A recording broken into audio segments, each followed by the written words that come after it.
In sun-spangled New Orleans, Super Bowl VI unfolded in a panorama of pageantry.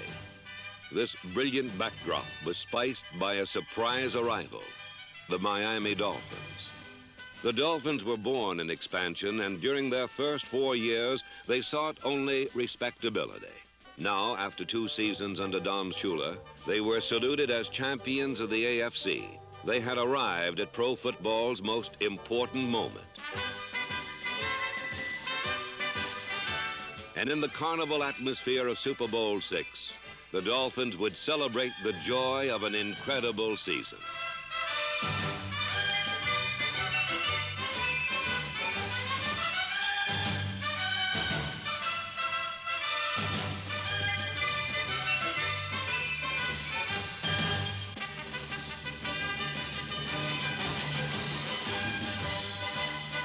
While the Dolphins rode an emotional crest, their opponents readied themselves with somber resolve. For even in the midst of sunny celebration, the Dallas Cowboys were haunted by a troublesome past. A past one man felt more keenly than anyone else. In 1960, bright young Tom Landry was called to Dallas and given an expansion team. The Cowboys did not win a game in their first 12 tries. "I'll build a winner from the ground up," said Landry, and with draft choices like TCU's Bob Lilly, the ragtag look of expansion began to give way to order. In '61, they won their first game. In '63, they became competitive. In '65, they challenged for a division title, and in '66, they won it. They were ready to match dynasties with the Green Bay Packers in 2 successive championship games.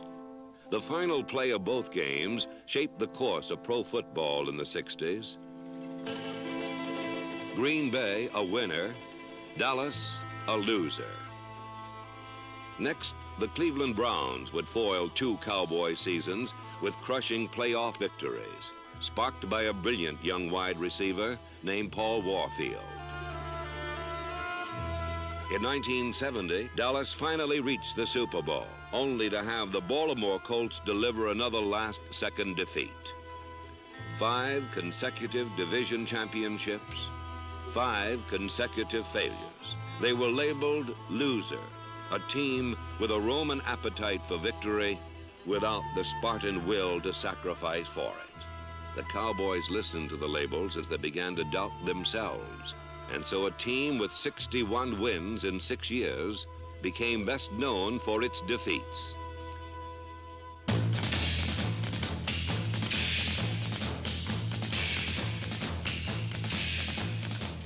In Super Bowl VI, Dallas was determined to conquer its past as well as the Dolphins. The match was set. 2 teams up from expansion. One bred in the NFL, the other with its roots in the AFL.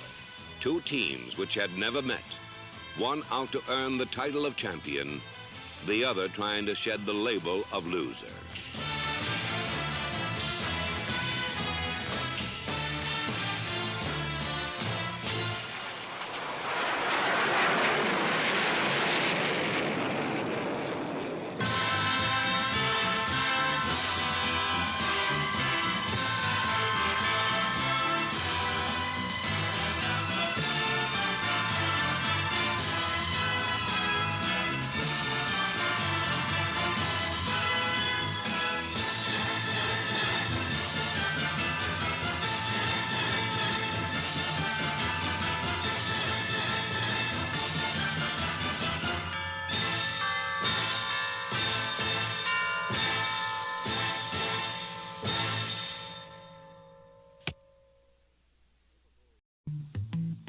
Super Bowl VI matched 2 coaching philosophies: Tom Landry's multiple offense, Don Shula's basic ball control. Over the years, the precision of the Cowboy offense has not altered. But in 1971, the synchro mesh of the Dallas attack added some salty dog, the Dodger, Roger Staubach.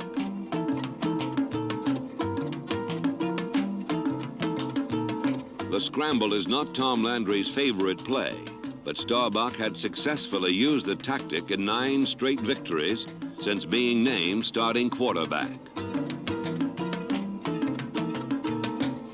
Today, Starbuck's shoulder shaking would lead him down a dead-end alley of dolphins.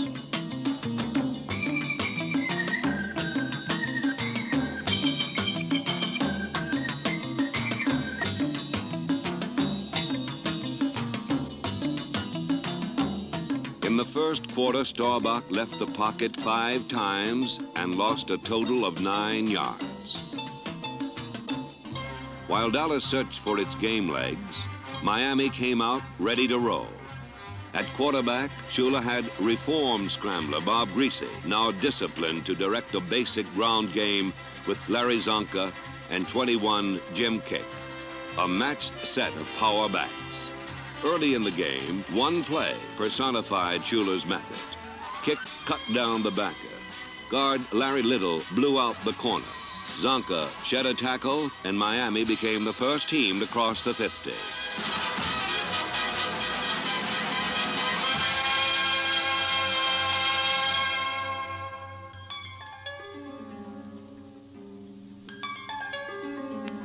Larry Zonka fumbled for the first time in 238 carries, and a moment of early Dolphin advantage passed to the Cowboys.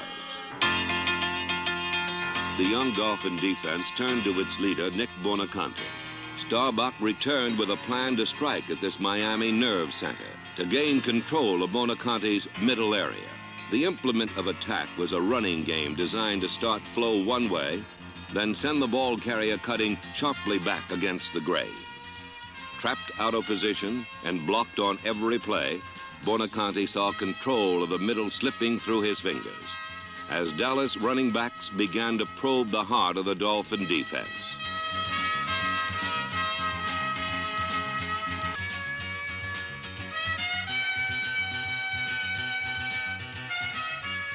The Dolphins finally held, and Dallas settled for a Mike Clark chip shot and a 3-0 first quarter lead. A Miami mistake had been converted into a Dallas score. One game plan had faltered. Another was beginning to assert itself. The shadowy shapes of Cowboy past haunted Landry. A symbol of Dallas defeat had returned wearing aqua. To end the Paul Warfield curse, Landry dispatched number 34, Cornell Green, to follow every movement, to track him from sideline to sideline and cut off every inside route.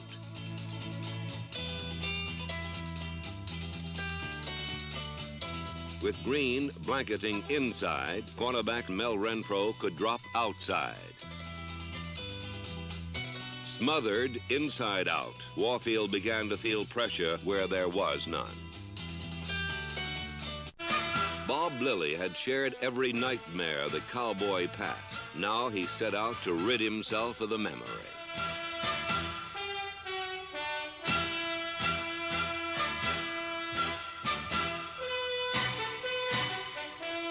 Lilly, the intimidator, breaking down Miami's plan of control, and then pursuing it into all-out retreat.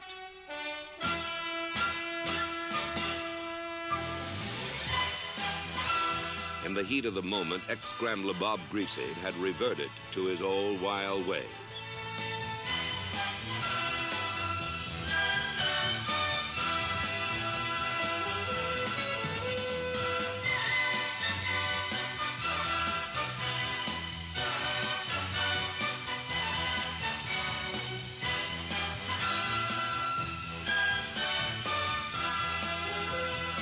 Greasy's 29-yard loss was a dramatic evidence of the trend of Cowboy domination, but a less obvious pattern of control was being established along the front lines. Licio, Nyland, Manders, Nye, and Wright, the Cowboy offensive line, a machine well-oiled with experience, now held sway in the trenches. With clockwork precision, holes were pried open, and Walt Garrison popped through.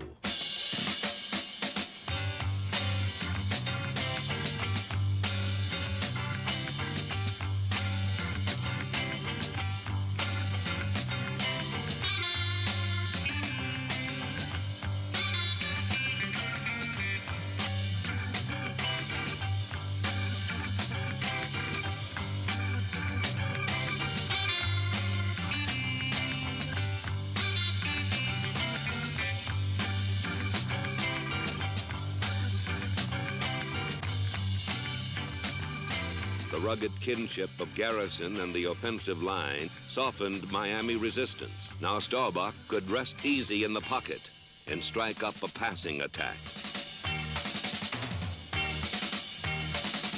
Still, something was missing, and for that something, Staubach needed to look no further than his own huddle. Number 19, Lance Allworth, was ready, but he had spent a frustrating first quarter running roughshod through the Dolphin zone while Staubach scrambled.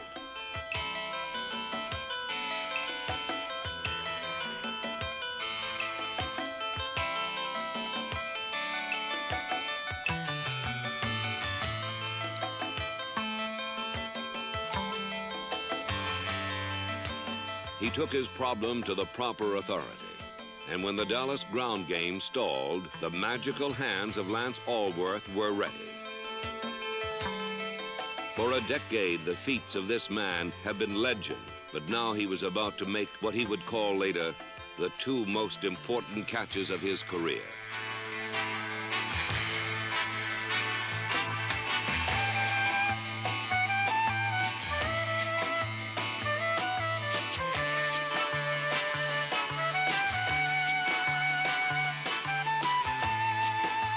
On Allworth's first catch, he once again wove his way to the open area of the zone. On the second, his quick feet tapped out touchdown. A super receiver had finally found a fitting showcase for his skills. Allworth's touchdown gave Dallas a 10-0 lead with less than 2 minutes remaining.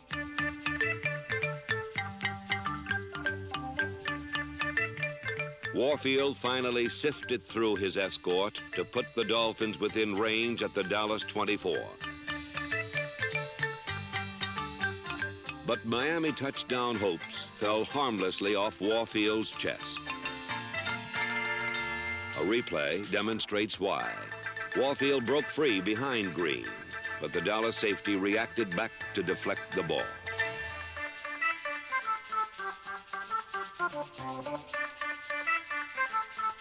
Time was short, and Miami called on its tiny Cypriot hero, Garo Yepremian, to salvage 3 points. Miami had demonstrated its quick striking capabilities, and in a half dominated by Dallas, the Dolphins left the field still in contention 10-3. The second half opened with tactical maneuvers on both sides. Shula and Buonaconti discussed means to seal the middle, while Landry planned counteraction. Miami sensed the importance of this first series. Hold or be swallowed up. Buonaconti rooted in and tackled Manny Fernandez stacked over center.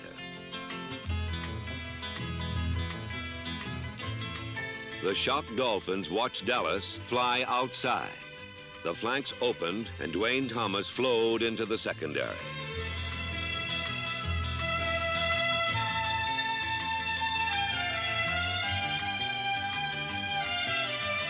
When Miami scrambled to adjust, Landry sent in a fake pitch flanker reverse, and Bob Hayes flashed for 16 more yards. Then back to Thomas to weave his way home.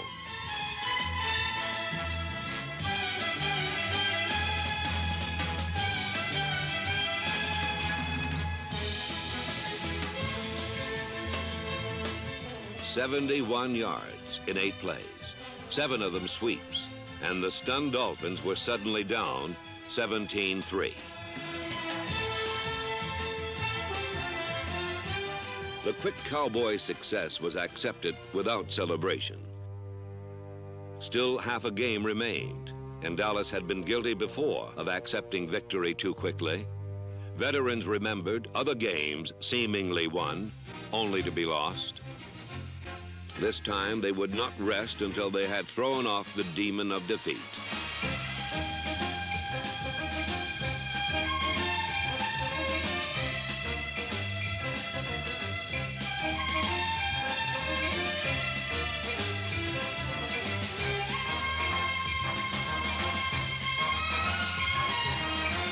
Thomas, Garrison, Calvin Hill, and the offensive line plunged the Dolphins for a Super Bowl record 252 yards rushing. And Staubach settled into his role of captain with easy confidence.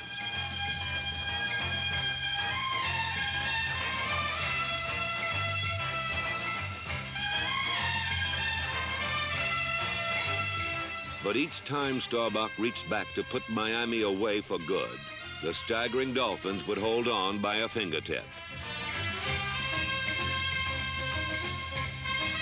Every time it was cornered, the scruffy, no-name defense would hold its own, then lash back.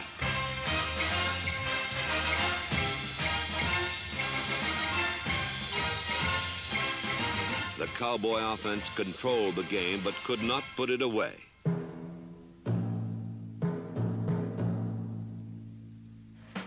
Dolphin fate lay in the hands of a defense called Doomsday. Doomsday measured Miami for defeat.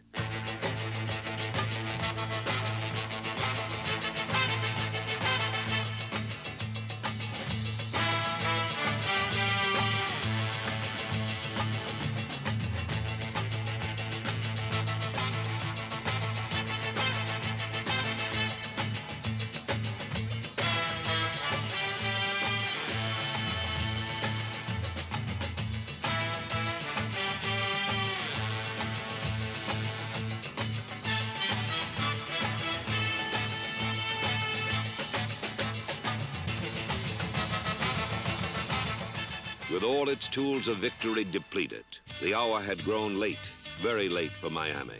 And now Doomsday would end the dream for good, with another veteran of past failure, Chuck Howley, accepting the honors.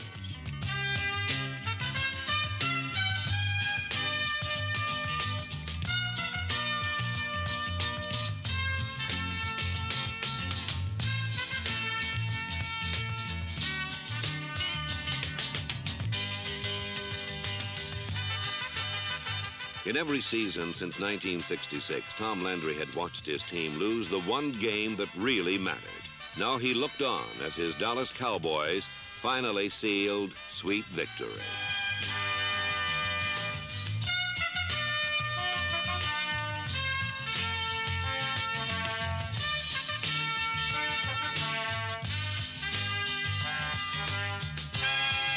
Dallas led 24-3. And for the first time in their history, the crown fit. The hour had grown late, and the joyous trumpet blasts of Miami's arrival were now silent. The bright orange balloon of Miami's season had descended. The high crest of emotion now shrunken hard in the cold afternoon sun.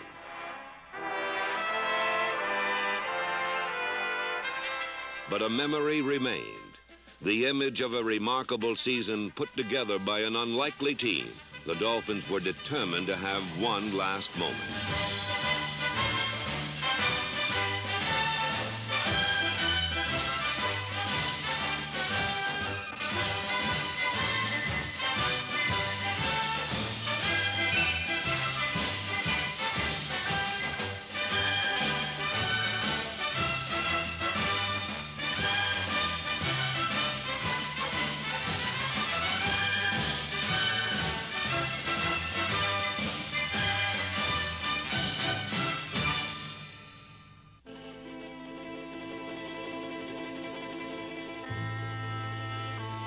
Miami's last drive ended as had its first, and the domination was complete. In the gloom of the moment, the Dolphins could not be consoled. But a real triumph remained. They had come so far, so fast, and they would get another chance. Dallas had needed 6.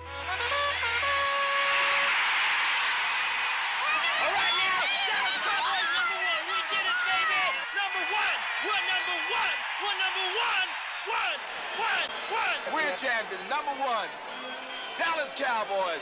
Hey, Bob, who got that ball? Well, he fumbled, and then I hit it. It hit his slide. Yeah, he fumbled it, and then whenever he went to get it, I hit it with my hand.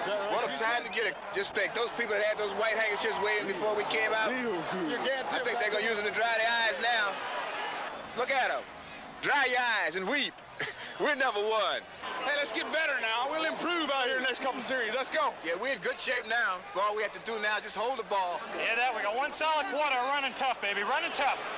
Ready? Set. Hut you, hut you, hut you.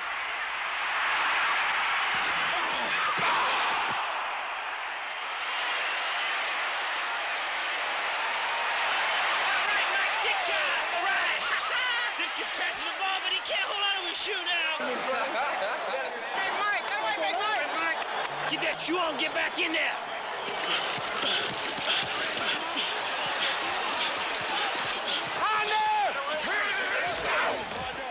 Did we get enough? Looks like it.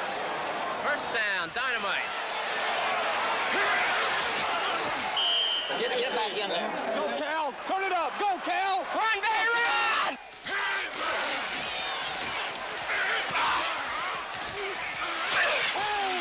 I can feel it. What a shot. Get up, Calvin. Get up, Calvin, and run harder, baby.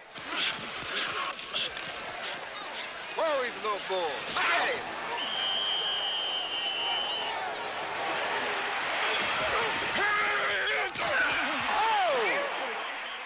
Come on, official. Late hit. You know it was a late hit. Don't hit him, Calvin. Don't hit him. You're too big. Gotta be cool. You gotta be cool. What? Get in there, get in there, get in there. Take it in. All right. Woo!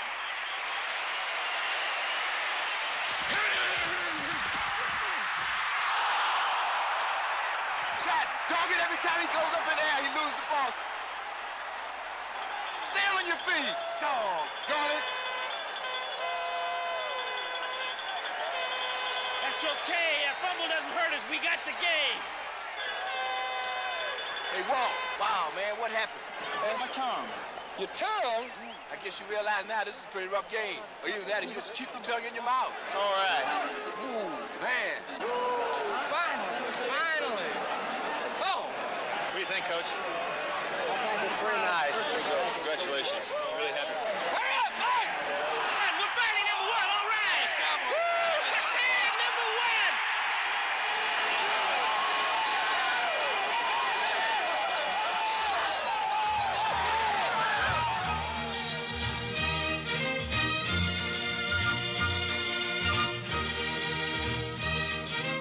The Dallas Cowboys accepted their championship, not with a wild scream of triumph, but with an easy sigh of relief.